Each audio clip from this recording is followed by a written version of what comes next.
ദൈവത്തിന്റെ അതിപരിശുദ്ധമായ നാമം മഹത്വപ്പെടുമാറാകട്ടെ.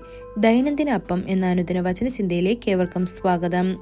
ഇന്ന് അവൻ ബന്ധനങ്ങളിൽ നിന്ന് വിടുവിക്കുന്നു എന്ന വിഷയത്തെ ആസ്പദമാക്കി ചില കാര്യങ്ങളെ നമുക്ക് ചിന്തിക്കാം. അതിനാധാരമായ ഒരു വാക്യം വായിക്കാം. ലൂക്കോസ് 13-16 എന്നാൽ സാത്താൻ 18 സംവത്സരമായി ബന്ധിച്ചിരുന്ന അബ്രഹാമിന്റെ മകളായ ഇവളെ ശബ്ബത്ത് നാളിൽ ഈ ബന്ധനം അഴിച്ചു വിടേണ്ടതല്ലയോ എന്നുത്തരം പറഞ്ഞു. യേശു ശബ്ബത്തിൽ സിനഗോഗിൽ പോയപ്പോൾ 18 വർഷമായി ഒരു രോഗാത്മാവ് ബന്ധിച്ചിരുന്ന ഒരു സ്ത്രീയെ കണ്ടു.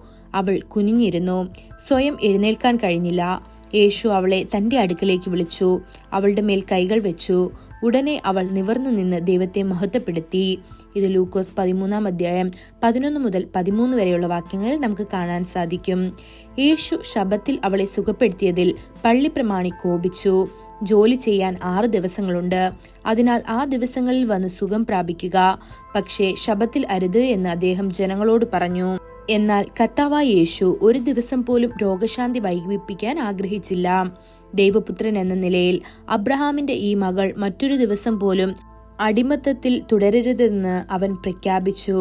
ഒരു കാര്യം നാം വ്യക്തമായി മനസ്സിലാക്കണം: കർത്താവ് തന്റെ മക്കൾക്ക് രോഗം നൽകുന്നില്ല. നാം രോഗികളായിരിക്കണമെന്നത് അവന്റെ ഇഷ്ടമല്ല. ഒരു ഭൗമിക പിതാവും തന്റെ മക്കൾ കഷ്ടപ്പെടുന്നത് കാണുമ്പോൾ ഒരിക്കലും സന്തോഷിക്കുകയില്ല. തന്റെ മക്കളെ നല്ല ആരോഗ്യത്തിലേക്ക് തിരികെ കൊണ്ടുവരാൻ അവൻ ഏതറ്റം വരെയും പോകും. ഭൂമിയിലെ പിതാക്കന്മാരുടെ കാര്യം അങ്ങനെയാണെങ്കിൽ കരുണാമയനായ നമ്മുടെ സ്വർഗസ്ഥനായ പിതാവ് നമ്മെ സുഖപ്പെടുത്താനും പുനഃസ്ഥാപിപ്പിക്കാനും എത്രയധികം ആഗ്രഹിക്കും. തന്റെ മക്കൾ നല്ല ആരോഗ്യത്തോടെയും ദിവ്യക്ഷേമത്തിൽ ജീവിക്കണമെന്നുമാണ് പിതാവിന്റെ ഹൃദയം. ഇക്കാരണത്താൽ ദൈവം തന്റെ വചനത്തിലുടനീളം രോഗശാന്തിയുടെയും ആരോഗ്യത്തിന്റെയും വാഗ്ദാനങ്ങൾ നൽകിയിട്ടുണ്ട്. രോഗശാന്തിക്കുള്ള അഭിഷേക തൈലമായി യേശുക്രിസ്തു തന്റെ രക്തം തന്നെ നൽകി. നമ്മുടെ മർത്യശരീരങ്ങളെ ജീവിപ്പിക്കാൻ പരിശുദ്ധാത്മാവിനെയും അയച്ചു. വചനം പറയുന്നു, യേശുവിനെ മരിച്ചവരിൽ നിന്ന് ഉയർപ്പിച്ചവന്റെ ആത്മാവ് നിങ്ങളിൽ വസിക്കുന്നുവെങ്കിൽ ക്രിസ്തുവിനെ മരിച്ചവരിൽ നിന്ന് ഉയർപ്പിച്ചവൻ നിങ്ങളിൽ വസിക്കുന്ന തന്റെ ആത്മാവിലൂടെ നിങ്ങളുടെ മർത്യശരീരങ്ങളേക്കും ജീവൻ നൽകും എന്ന്. ഇത് റോമർ 8-11 കാണപ്പെടുന്നു. ആദാമിന്റെ അനുസരണക്കേടിലൂടെ മരണം ലോകത്തിൽ പ്രവേശിച്ചു. എന്നാൽ പരിശുദ്ധാത്മാവിന്റെ ശക്തിയാൽ ജീവനും പുനരുദ്ധാനവും നമ്മിലേക്ക് വന്നിരിക്കുന്നു. അതുകൊണ്ട് നാം ജീവിതത്തിൽ വളരുകയും ജീവിതത്തിന്റെ പൂർണ്ണത പ്രാപിക്കുകയും ചെയ്യുന്നു.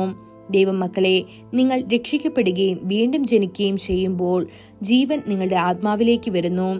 പരിശുദ്ധാത്മാവിന്റെ അഭിഷേകം സ്വീകരിക്കുമ്പോൾ ജീവൻ നിങ്ങളുടെ ആത്മാവിൽ പ്രവേശിക്കുന്നു. പരിശുദ്ധാത്മാവിലൂടെ മാത്രമേ നിങ്ങളുടെ ശരീരം ഉയർത്തെഴുന്നേൽക്കുകയും പുതിയ ശക്തി നേടുകയും ചെയ്യുന്നുള്ളൂ. നിങ്ങൾ ദിവ്യ ആരോഗ്യത്തോടെ നടക്കുകയും ചെയ്യുന്നു. ഈ വചനങ്ങളാൽ ദൈവം നമ്മെ ഓരോരുത്തരെയും അനുഗ്രഹിക്കുമാറാകട്ടെ. കൂടുതൽ ധ്യാനത്തിനുള്ള വാക്യം സങ്കീർത്തനം 103-3-4 അവൻ നിന്റെ അകൃത്യമൊക്കെയും മോചിക്കുന്നു, നിന്റെ സകല രോഗങ്ങളെയും സൗഖ്യമാക്കുന്നു. അവൻ നിന്റെ ജീവനെ നാശത്തിൽ നിന്ന് വീണ്ടെടുക്കുന്നു. അവൻ ദയയും കരുണയും നിന്നെ അണിയിക്കുന്നു. ഇന്നത്തെ ബൈബിൾ വായന: രാവിലെ ആവർത്തന പുസ്തകം 32, 33, 34 അധ്യായങ്ങൾ. വൈകുന്നേരം മർക്കോസ് 15-26 മുതൽ 47 വരെയുള്ള വാക്യങ്ങൾ. ആമേൻ.